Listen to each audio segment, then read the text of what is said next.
Hello friends, वेदना stories में आपका स्वागत है। मेरी आज की कहानी है नाम की पर्ची। रामलाल जी और विमला जी के दो बेटे किशन और नीरज, बड़े बहू मीना और छोटी बहू सीमा संयुक्त परिवार का हिस्सा थे।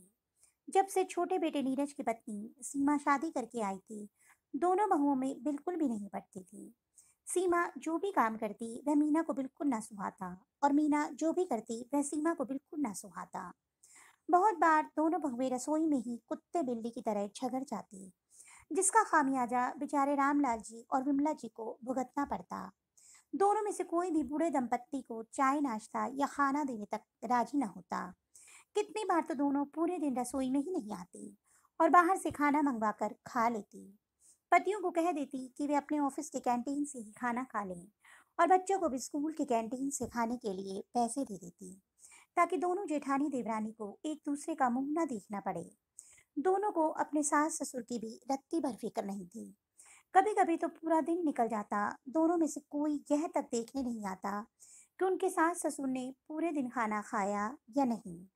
विमला जी खुद ही इस अधेड़ उम्र में रसोई में जाती और अपने और रामलाल जी के लिए कुछ हल्का फुल्का नाश्ता और खाना बना लाती। उस पर भी बड़ी बहू मीना बोल पड़ती, माँ जी, खाना बनाने के बाद रसोई कितनी गंदी छोड़ दी है आपने। अब कौन साफ करेगा इसे। न मीना रसोई साफ करती, न सीमा। आखिरकार बेचारी विमला जी ही रसोई भी साफ कर देती। विमला जी से अब रसोई का ज्यादा काम होता नहीं था। एक तो उम्र हो चली थी और उस पर शरीर की बीमारियां। मगर जब दोनों बहुएं ही सास ससुर को खाना देने से पल्ला झाड़ ले, तो उन्हें खाना बनाना जाना ही पड़ता था। जबकि डॉक्टर ने उन्हें आराम करने की सख्त हिदायत दी थी। रामलाल जी कहते भी थे, दो दो बहुओं के होते हुए विमला, तुम्हें इस उम्र में हम दोनों का खाना बनाना पड़ रहा है। क्या इन्हीं दिनों के लिए बेटों की शादी करवाई थी। रामलाल जी और विमला जी का यह संयुक्त परिवार रामलाल जी द्वारा बनाए पुश्तैनी मकान में रहता था, जिसमें रामलाल जी और विमला जी नीचे के कमरे में रहते और दोनों बेटे और बहुएं ऊपर की मंजिल पर बने अपने अपने कमरों में रहते। दोनों बहुएं आजादी से जीना चाहती थी। यहाँ कोई किसी के साथ रहना नहीं चाहता था। दोनों को घूमना और बाहर खाना पसंद था, इसलिए बहुत बार घर में खाना ही नहीं बनता था। मगर दोनों वृद्ध दंपत्ति तो पूरे दिन घर में ही रहते थे। वे बेचारे खाना खाने कहाँ जाएंगे।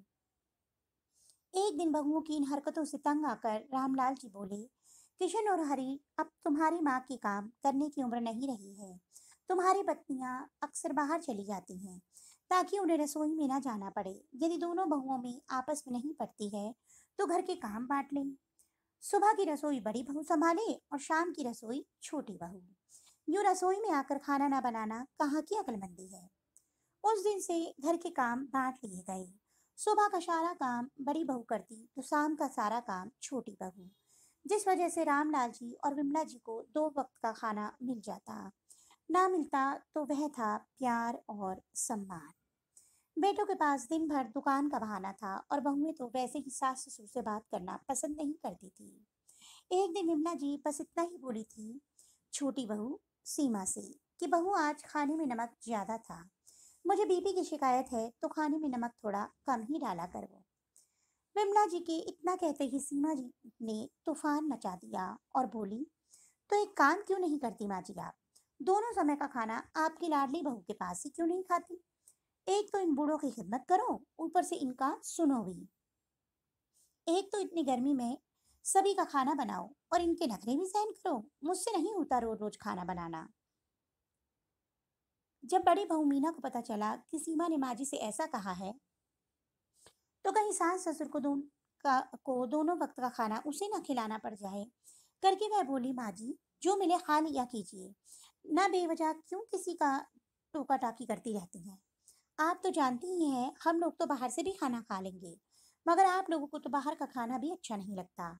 आप लोगों के लिए तो घर में खाना बन रहा है रोज, और उसमें भी आपके नखरे कोई नहीं सहन करेगा। इसलिए बिना बड़बड़ किए जो मिले चबा लीजिए बस। उस दिन रामलाल जी और विमला जी यह बात भी अच्छे से जान गए थे कि दोनों बहुओं की तो आपस में बिल्कुल नहीं पटती, मगर वे दोनों हम बूढ़ों को भी जैसे तैसे रोटी खिला रहे हैं। वहां दुकान पर किशन और नीरज की व्यवसाय को लेकर लड़ाई होने लगी। किशन के कहे अनुसार नीरज दुकान से ज्यादा पैसा उठाता था, जिस वजह से हिसाब किताब में गड़बड़ हो रही थी। और नीरज कह रहा था किशन उस पर झूठा इल्जाम लगा रहा है। खैर, सारी बातों को तोड़ यह निकला कि हम दोनों भाई अलग हो जाएं और अब अपना अपना देखें। किशन का कहना था कि उसके बच्चे भी अब बड़े हो रहे हैं तो उसका खर्चा ज्यादा है। अगर नीरज इसी तरह दुकान से ज्यादा पैसा उठाता रहा तो वे दिन दूर नहीं जब खाने के लाले पड़ जाएंगे। इसलिए अब बंटवारे में ही फायदा रहेगा, ताकि हम लोग अपना अपना पैसा बचा पाएं।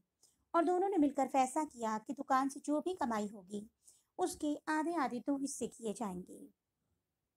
दोनों भाइयों ने ही मिलकर पुश्तैनी मकान और गांव से दूर उनका एक मकान था उसे भी बांट दिया, जिसमें पुश्तैनी मकान आया किशन के हिस्से और इस गांव के दूसरे गांव का मकान आया नीरज के हिस्से। जमीन जायदाद सारी संपत्ति बांट दी जाएगी। यह सब सुनकर और देखकर दोनों बहुएं बहुत खुश हो गई। सीमा अपने पति नीरज से बोली, मैं तो कब से अलग होना चाहती थी, मगर आप ही नहीं मान रहे थे। देखा आज कैसे बड़े भैया ने अपने आप पर इल्जाम लगा दिया, जबकि खुद कौन से दूध के धुले हैं। बड़े भैया भी दुकान से हर महीने ज्यादा पैसा उठाते थे, मगर आपने तो कभी उनसे हिसाब नहीं मांगा, और उन्होंने तो आपसे हिसाब मांगना तो दूर इल्जाम ही लगा दिया। वहाँ किशन की पत्नी मीना मीना भी बहुत खुश थी। वह बोली, अब इस सीमा का मुंह रोज रोज नहीं देखना पड़ेगा। मैं तो पहले ही आपसे कहती थी, एक नंबर के चोर हैं ये दोनों पति पत्नी। अलग होने की खुशी में दोनों बेटे और बहुएं अपने माँ पिता को तो जैसे भूल ही गए थे। रमाकांत जी और विमला जी बैठे बैठे सब सोच रहे थे और सोच रहे थे जो बेटा बहू हमें साथ रखेगा उसी के साथ खुशी खुशी रह लेंगे। उतने में बड़ी बहू मीना बोली, माँ जी और पापा जी के नाम की पर्ची निकाल लेते हैं। जिस पर जिसका नाम आएगा वह उसके साथ जाएगा। वैसे भी अब इस उम्र में बूढ़ों को साथ में क्या काम है। छोटी बहू सीमा बोली, हाँ भाभी आप फिक्र मत कीजिए। जब सभी चीजों का बराबर बंटवारा किया है तो इनका भी बराबर बंटवारा करेंगे। किसी एक के माथे नहीं बन देंगे इनको। दोनों बेटों ने भी अपनी पत्नियों की इस बात में सहमति जताई थी और बाहर पर्ची बनाई जा रही थी। बस बाहर का यह नजारा देखकर रमाकांत जी आज चिंतित हो गए थे। विमला जी भी यह सोचकर उदास हो गई थी कि वह रमाकांत जी के बिना कैसे रह पाएंगी। और रमाकांत जी उनकी तो जान बसती थी विमला जी में। वे दोनों कैसे रहेंगे एक दूसरे के बिना। दोनों के दिमाग में यही चल रहा था। रमाकांत जी विमला जी जैसे ही अपने कमरे से बाहर आए, छोटा बेटा नीरज बोला, माँ आपके नाम की पर्ची मेरी निकली है, तो आप मेरे साथ हमारे नए मकान में चलिए और पिताजी बड़े भैया के साथ यहीं पुश्तैनी मकान में रहेंगे। रमाकांत जी अब तक यह सब अन्याय होता हुआ देख रहे थे, मगर अब उनसे रहा नहीं गया और वे बोले, होते कौन हो तुम लोग हमारा बंटवारा करने वाले। हमने तुम्हें बनाया है, तुमने हमें नहीं। जिस भगवान ने माँ बाप को एक साथ परिणय सूत्र में बांध कर भेजा है, उस माँ बाप को अलग करने वाले तुम कौन होते हो। हम दोनों ने मिलकर अपनी पूरी जवानी खर्च कर दी तुम जैसे बेटों को बड़ा करने और पढ़ाने लिखाने में। और जब इस बुढ़ापे में हम दोनों को एक दूसरे की सबसे ज्यादा जरूरत है, तब तुम लोग हम दोनों को अलग करना चाहते हो। इतना ही बोझ बन गए हैं हम अगर तुम लोगों पर, तो हमारा भी एक हिस्सा क्यों नहीं निकाला बंटवारे में। जिस पुश्तैनी मकान को तुम लोगों ने मुझसे बिना पूछे तो दिया था, यह पुश्तैनी मकान भी मेरा ही है। यह कैसे भूल गए तुम दोनों। तुम लोगों की यह नाटक मैं कब से देखता आ रहा हूँ, लेकिन अब बहुत हुआ। हमारे ही घर में रहते हो और हमारा ही बंटवारा करते हो। तुम सभी कान खोल कर सुन लो, इस गांव से दूर हमारा मकान है जो नीरज के हिस्से आया है बंटवारे में।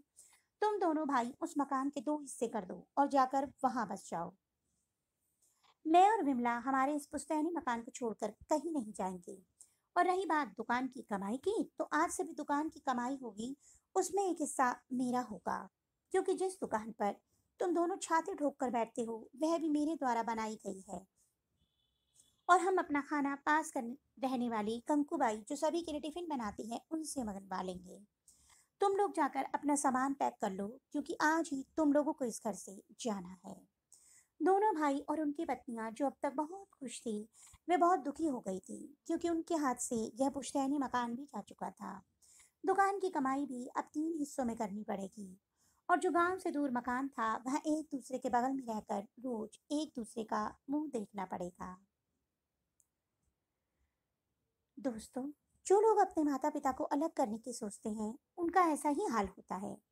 जिस माता पिता को भगवान ने शादी जैसे पवित्र बंधन में एक साथ बांधा है, उस माता पिता को बच्चे एकमात्र पर्ची निकाल कर अलग करना चाहते थे। यह तो बहुत बड़ा पाप है। इसलिए हो सके तो यह पाप करने से हमेशा बचें। माता पिता एक दूसरे के बुढ़ापे का सहारा है, एक दूसरे की लाठी है। तो दोस्तों, आपको रामलाल जी का यह फैसला कैसे लगा? कमेंट बॉक्स में अवश्य बताइएगा। और अगर आपको मेरी कहानी अच्छी लगी तो मेरी कहानी को लाइक कीजिए, मेरे चैनल को सब्सक्राइब करना मत भूलिए। जल्द ही एक नई कहानी के साथ मिलूंगी। तब तक के लिए बाय बाय।